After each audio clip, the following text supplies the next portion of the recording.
Hello madam. నీకింకా వేరే పనే లేదా? పని ఎందుకు లేదు? అదే పని మీదే కదా ఇక్కడికి వచ్చాను. ఏం పని? యాక్చువల్గా మేడం, ఈ సిరప్ ఏమో మా అత్తయ్యకి 4 సార్లు ఇమ్మని చెప్పారు మేడం. ఈ టాబ్లెట్లేమో మా చిన్నాన్న తమ్ముడికి టిఫిన్కి ముందు ఇమ్మన్నారు. అదే మేడం, ఇది ఏ పిచ్చా నీకు? అన్నీ అలా కలిపేయొద్దు. టాబ్లెట్స్ మారిపోయాయంటే చాలా ప్రాబ్లమ్స్ వస్తాయి. మేడం, నా మెమరీ చాలా పవర్ఫుల్. ఇప్పుడు చెప్తా చూడండి. ఈ సిరప్ మా చిన్నాన్న తమ్ముడికి 2 సార్లు వేయాలి. అలాగే ఈ మెడిసిన్ మా అత్తయ్యకి టిఫిన్ ముందు ఇవ్వాలి. అంతేగా? Get out. సారీ మేడం, ఇదేమో గెట్ అవుట్. ఓకే.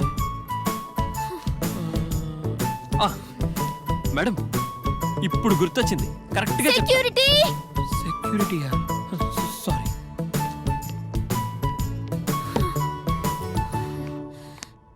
నిన్ను ఏమైంది? ఎందుకు అరుస్తున్నా? వాడు ప్రాబ్లం క్రియేట్ చేస్తున్నాడు.